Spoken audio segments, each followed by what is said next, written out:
Also, I did notice in the chat, someone's asking, where does the name Cranky Ducklings come from? Kuro did give a brief explanation. There is, I guess, a lot of history there, but if you are unfamiliar, there was a streamer, I say streamer, there was a pro player, there was a Korean pro player back in the day called Crank, Jaewon Choi. He was the team captain for Axiom Esports. This was back in 2013, 2014. Was the captain of Axiom Esports, which was Totobiscuit's team, Totobiscuit's StarCraft 2 team back in the day. And Crank, he used to stream. He used to stream in English. He had really good English. He still has really good English. He would stream on a regular basis, but eventually he did decide to focus on casting in Korean and streaming in Korean, and he still does. And he is very successful. He's very successful. He's a Korean content creator now, and we kind of came from his kind of viewer base, I guess, or from his fan base.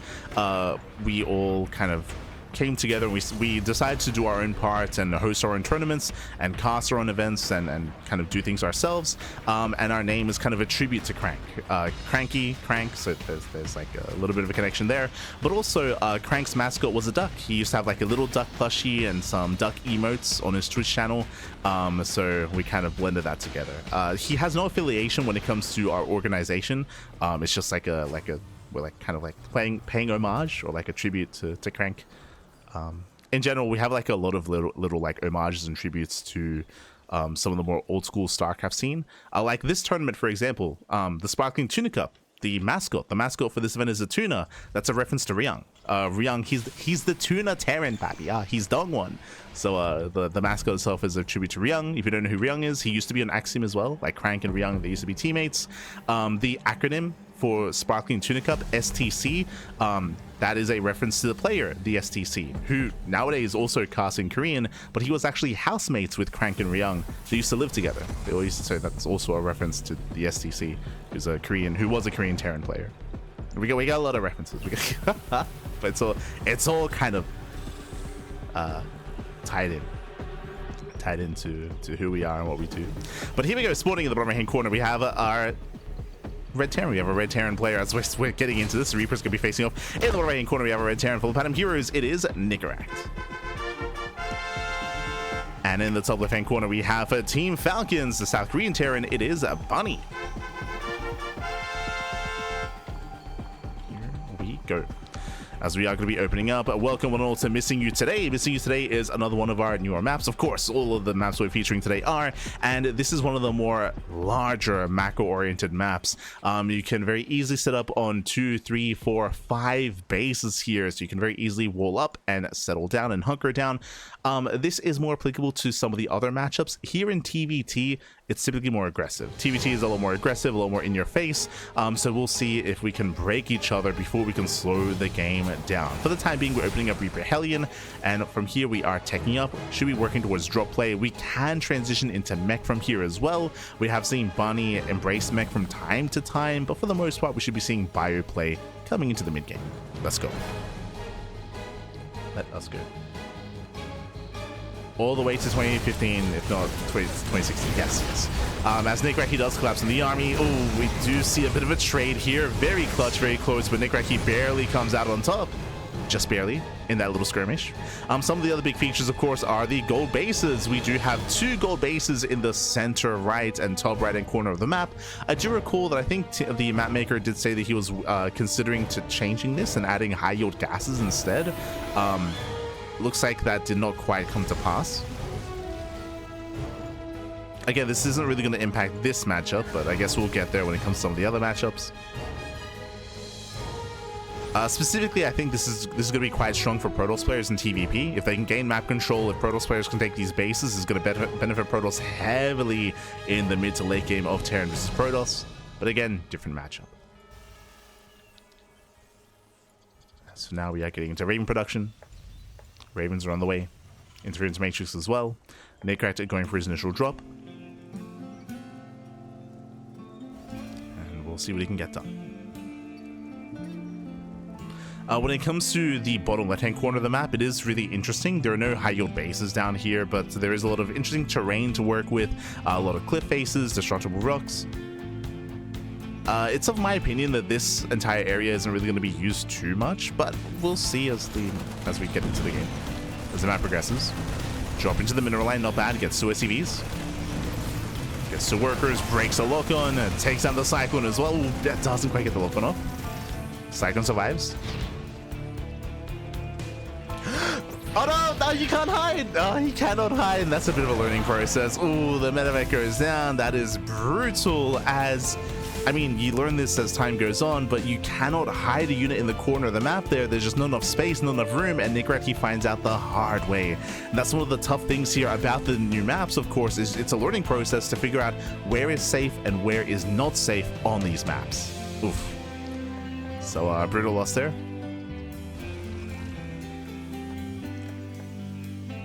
Let's get not too much space behind the main. Meanwhile, Nicoract getting a third CC. Throwing down his two eBays, getting to his own bio setup.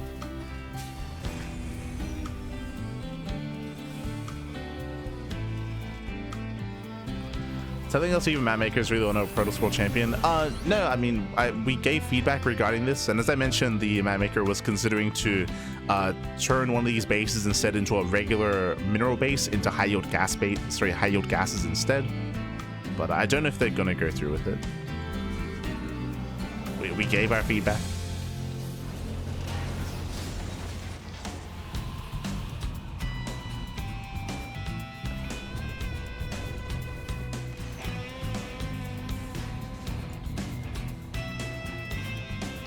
I guess it matters a little bit more if this does make it through, like the voting process. In TLMC. As Bunny, he moves out, he's got his 3 Ravens, does have the Raven lead, has a lot of endurance matrix ready that disables. He's holding onto them. Bunny moving in, he wants those tanks, and he will disable all 3. All 3 get disabled.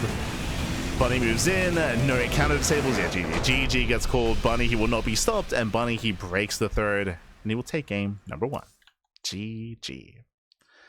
GG, well played. Unfortunately, Nicoract, he had no kind of map control to zone away or to delay. Likewise, he had no Vikings to zone away either.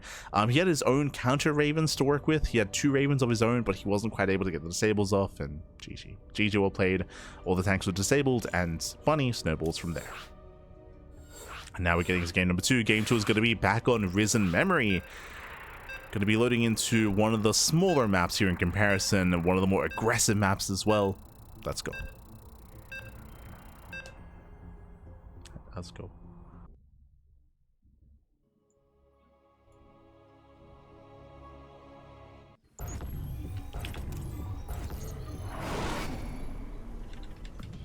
And spawning in the bottom right hand corner of Risen Memory, we have the Red Terran. We have the Red Terran player representing the bottom heroes. Down in the series, we'll see if he can bounce back. It is Nicoract. And spawning in the top left hand corner, we have his opponent. I just realized we have like some red dust meteorite here. I noticed there's some other colors. Yeah, there's like green here, there's like yellow over here. Interesting. In the top left hand corner, we have the South Green Terran. It is Bunny. It reminds me of like an artist like palette. Like you have like red here, like a red place here for your paints, yellow here, green here. Interesting. Oh, as we're coming to a proxy, let's go. Nicoract, he does move out across the map, going for it. 2 ranks and Reaper. Let's go. Now there is that double clear face going straight into the main. And I want to say that proxies like this can be really powerful during these kind of tournaments where players, they're not quite familiar with where they're vulnerable, right? They're not familiar with specific proxy locations, where to scout, where not to scout, and likewise how to defend as well. It applies to proxies, it applies to cannon rushes. It does take some time to get used to certain maps and how to defend. And what to scout for, where to scout for.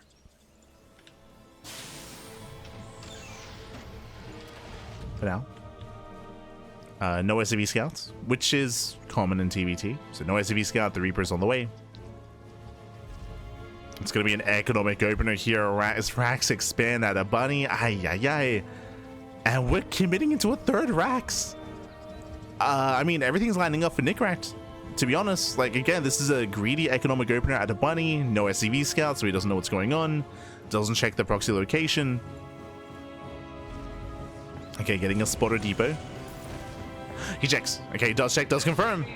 Okay, nice moves. Oh no, late reaction. Yeah, late reaction, and I believe Nicoract, does he? Ooh, he barely comes out on top. GG gets called. The first Reaper goes down, and Nicoract, he ties up the series 1-1. Whew, GG. GG, well played. Again, the stars aligned, Pappy. Bunny, he went for a very greedy build, going for a Rax Expand. Bunny did scout, did check, but he was inattentive to that Reaper. He did leave it idle, took an extra shot, and that means that Nicoract was able to come out on top in that Reaper trade. And it doesn't look like a lot, but that early on, every Reaper counts. Because you have so few units to work with, you cannot lose that first Reaper immediately as quickly as we did. GG. GG, well played. With that, we're getting into game number 3. Getting into the ace match. Here we go.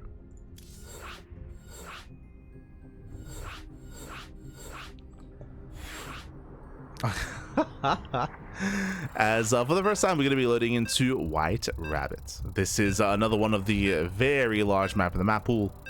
It's a very large map. And we'll see how our players do approach this. Is it Bunny's turn to proxy? Let's go.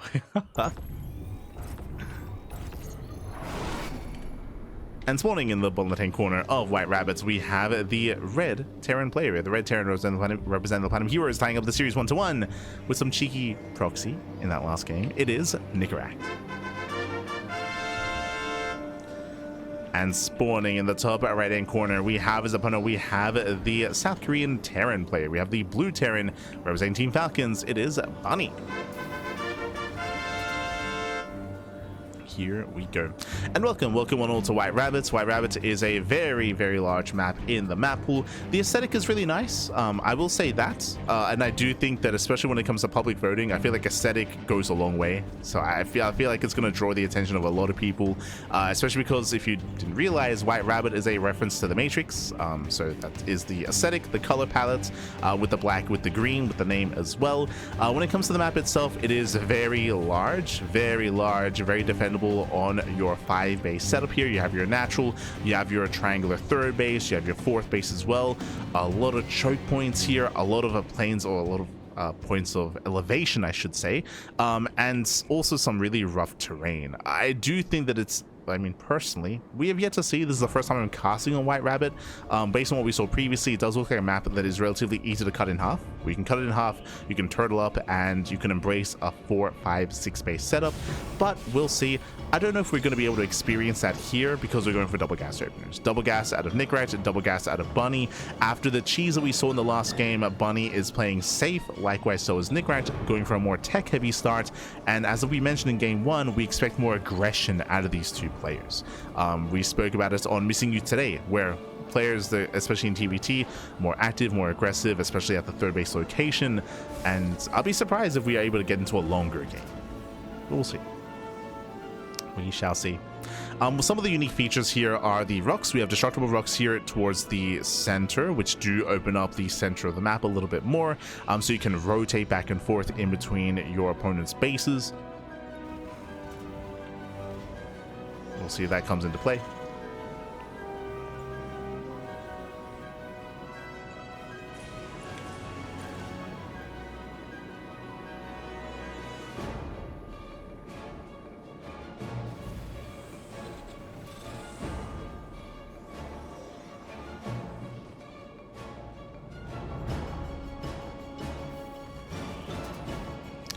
I guess one of the big things about this map, which does make it easier to defend on, it has a similar aesthetic to, say, what map am I thinking of? In the current map pool, largest map in the map pool. Oh god, my brain is not there today. Gonna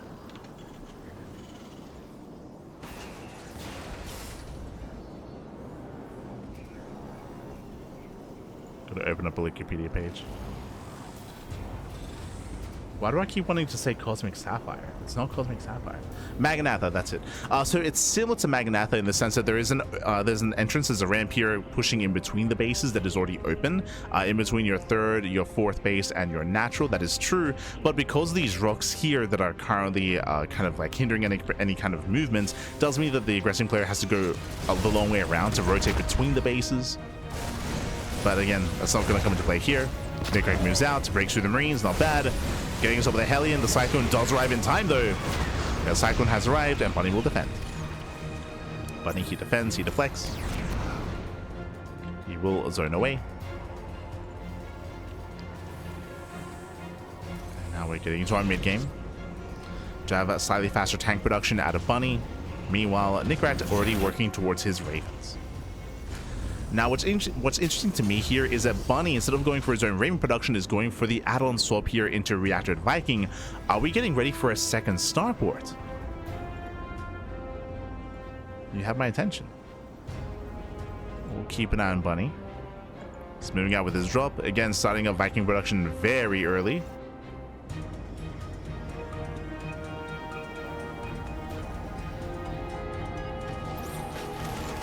Drops into a natural. Gets a couple of SCVs, gets one. And one SCV goes down. Imperial pulls away.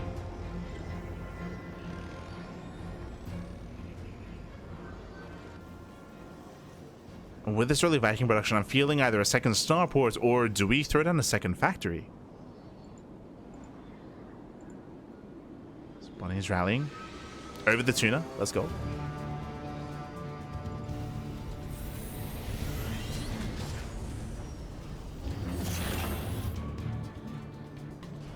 Yeah, Libera's like he's playing this out like he's going for a 2-port 2-base all-in without the second starport. It's crazy. Like he is hyper committed and hyper aggressive. 0 upgrades, right? No stim, no combat shields, no third TC. Speaking of, Nicoract is expanding, and here comes the all-in. Bunny, he's committed.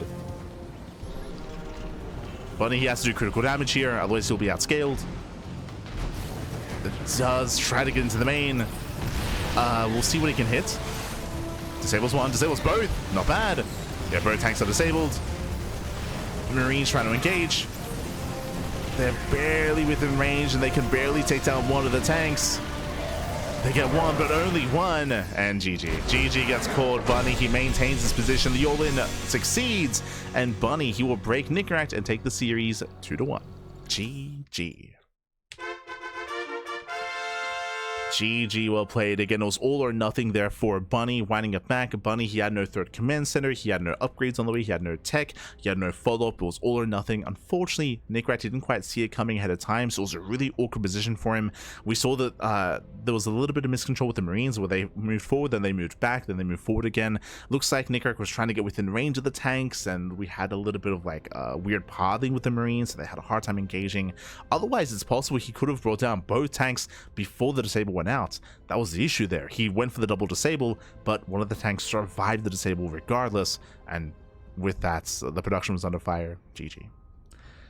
GG, well played. Congratulations. With that, Bunny does advance on to the semi-finals. Oh, and we are getting into the semi-finals. Okay, let's go. Really fast games. Jesus. Let's head on over to the bracket here. Let's catch up on what's been going on, because Percival takes down Creator 2-0. Very fast series. Really fast series there between Percival and Creator. I imagine that Percival all-in the hell out of Creator. Percival, he's known for all-ins in TvP, and that was a very short series.